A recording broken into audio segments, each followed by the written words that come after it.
Hello అండి, welcome back to our channel. ఈరోజు మన వీడియో అయితే ఎండు చేపల పులుసు అండి. చాలా సింపుల్ అండ్ టేస్టీగా ఎలా చేయాలో చూద్దామండి. ఇప్పుడైతే మనం లేట్ చేయకుండా వీడియోలకు అయితే వెళ్ళిపోదాము. ముందుగా అయితే మనం ఎండు చేపలను తీసుకొని బాగా వేపుకోవాలండి. ఇలా ఒక ప్యాన్లో వేసుకొని వేపుకొని తీసుకోవాలి. బాగా వేపాక ఒక పక్కన పెట్టేసుకోవాలి.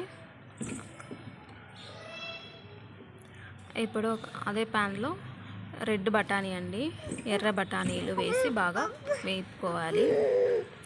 దీనిని కూడా పక్కన పెట్టేసుకొని ఒక ప్యాన్ పెట్టుకొని ఇప్పుడు ఆయిల్ వేసుకొని హీట్ అయ్యాక పోపు దినుసులు వేసుకోవాలి.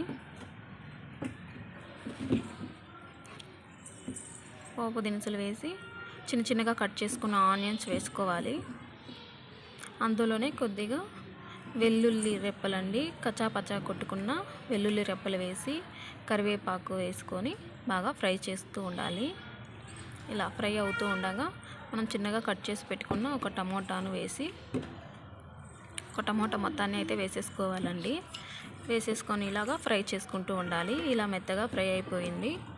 సో ఇప్పుడు చిన్నగా కట్ చేసుకున్న వంకాయ ముక్కలు, ఆలుగడ్డ వేసుకొని బాగా ఫ్రై చేసుకోవాలి. ఒకవైపు ఫ్రై అవుతూ ఉంటాయండి, చూడండి ఇలాగా ఫ్రై అవుతూ ఉంటాయి. ఇప్పుడు మనమైతే చింతపండుని తీసుకొని క్లీన్ చేసి పెట్టుకోవాలి పక్కన. ఇది ఫ్రై అవుతూ ఉంటుంది. ఇలాగా చింతపండు తీసుకొని కడిగి 2-3 సార్లు కడిగి వాష్ చేసుకొని ఇప్పుడు తీసి పెట్టుకోవాలి. ఇప్పుడు చూడండి కొద్దిగా ఉడికిపోయాయి ఆలు వంకాయ అనేది. ఇప్పుడు కొద్దిగా ధనియాల పొడి, కారం పొడి, సాల్ట్, తగినంత పసుపు వేసి వాటర్ వేసుకోవాలి. ఇలా వాటర్ వేసుకొని బాగా ఈ మిశ్రమాన్ని మొత్తాన్ని కలుపుకోవాలండి, బాగా మిక్స్ చేసుకోవాలి. సో ఇప్పుడు కొత్తిమీర వేసేసుకొని మనం ముందుగా వేపుకొని పెట్టుకున్న బఠానీ వేసేసుకొని బాగా ఉడికించుకోవాలండి. ఇలా ఉడికిపోయింది. ఇప్పుడు మనం ముందుగా చింతపండు నానబెట్టుకున్నాం కదా, ఆ చింతపండు రసాన్ని తీసి ఇందులో వేసేసుకోవాలండి. ఇలాగా వేసేసుకొని ఉడికించుకోవాలి.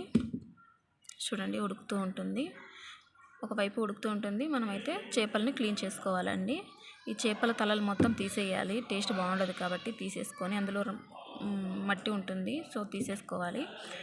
మనం ముందుగా నానపెట్టుకున్న చింతపండులోనే వేసుకొని క్లీన్ చేసుకోవాలండి. ఎందుకంటే చింతపండు క్లీన్ చేసుకోవడం వల్ల స్మెల్ అనేది పోతుంది, ఏదన్నా ఉంటే పోతుంది కాబట్టి.